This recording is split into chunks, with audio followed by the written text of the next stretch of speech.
Hello, welcome to BBC World News. Wildfires that have raged for more than a week have now reached a thermal power station on Turkey's Aegean coast. The coal-fired facility was already evacuated and flammable and explosive materials removed in advance. Well, in Greece, a heat wave there is causing severe damage as well, as Lebeduseko now reports. One step closer to safety, seeking refuge from wildfires in Turkey's southwest. Hundreds forced into journeys like this just to stay afloat. Here's the epicenter of concern, a thermal power plant storing thousands of tons of coal. Authorities desperately try to contain it and remove chemicals, coal and other flammable materials. They say its main units are not seriously damaged, despite being part of the worst wildfires in the country's history, according to the president. 8. günde bu çalışmaları sürdürürken As we continue our efforts on the 8th day, for example, today, we have faced a fire in a power plant. Hopefully we will get over this before it spreads there entirely.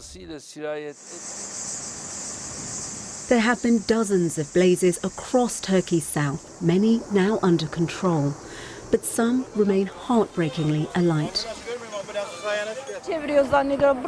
We are not making a movie here. This is not Hollywood, it is Turkey, and Turkey is burning furiously. As you see, all the crew here are working voluntarily with our own efforts. We are helpless, and there is no one believing us. We are so desperate. In Greece's Evia Island, in the grip of its own heat wave, more flames tear through a pine forest. With rolling hills and little visibility hampering rescue efforts, it's no surprise over 150 houses are said to have burned, with this monastery surrounded by fire. The northern suburbs of Athens ablaze as the mayor of Olympia calls for help to stop it encroaching on the ancient home of the Olympic Games. There are few homes the fire isn't prepared to enter, with further extreme conditions predicted soon. Lebeduseko, BBC News. Well, in a moment we'll be live in Greece. First, let's just get you the latest from Antalya in Turkey. Esra Yalçınalp from the BBC Turkish services at a rescue centre there. And temperatures, 45 degrees and no aerial water bombardment planes owned by Turkey. Is that causing a row as well, Esra? Yes, we are here in municipality of Antalya's crisis disaster coordination center.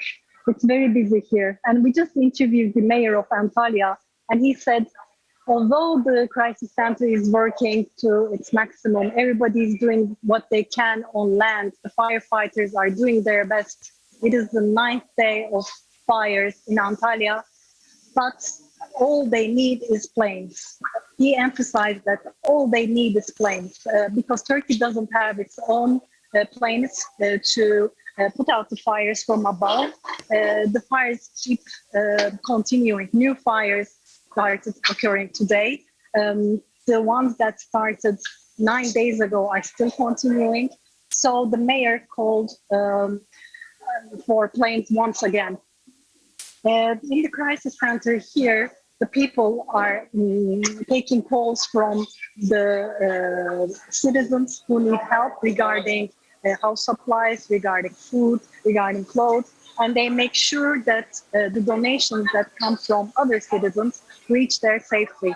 They're also helping the firefighters who are on the ground because they came from many other cities. They did not know that they were going to be here for 9 days. They lacked enough clothes, enough underwear. They cannot go home to shower. So citizens of Istanbul, of Antalya, took those firefighters to their homes. They make sure they wash up after themselves, but they need the towels. They need the fresh clothes. So here is where all of these necessities are managed.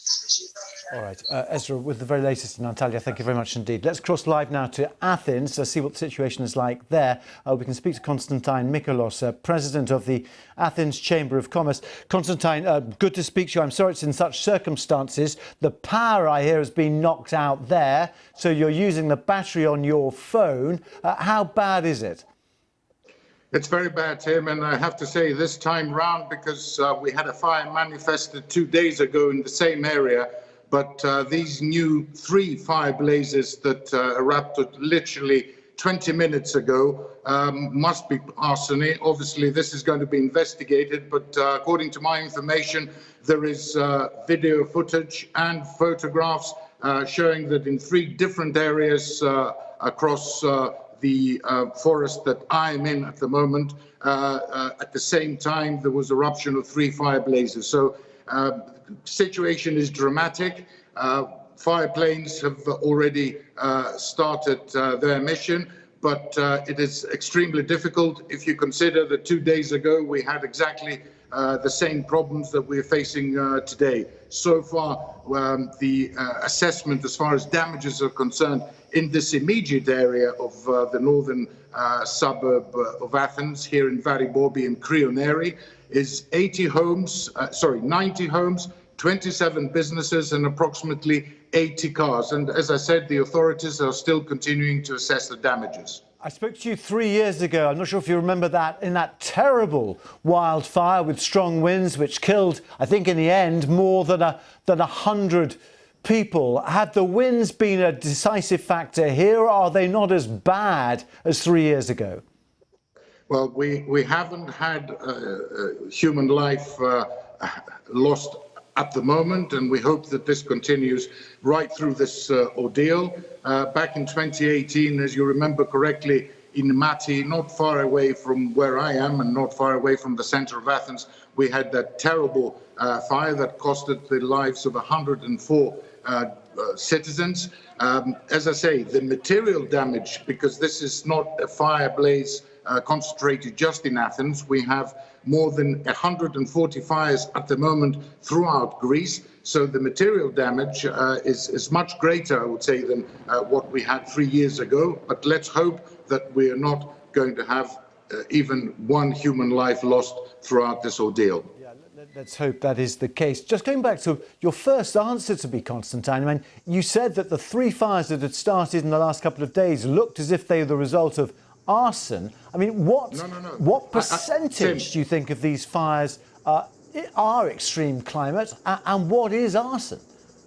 Tim, I want to put things right. I referred to the 3 fire blazes that erupted literally 20 minutes ago. Right. The ones that started a couple of days ago, it's already been ascertained that it was because of the heat wave and it wasn't down to human factor. I'm referring to the ones that obviously cannot be investigated as yet, because the primary concern is to put out the fire, but the ones that were started in Krioneri, in the northern part of Krioneri, which is in the suburbs of Athens, indicate that it must have been arsenic, because it was 3 different spots at the same time in the same area. So, as I say, this will be investigated. The only worry is that so far, throughout this fire ordeal in the last 3 days, the winds have been extremely low.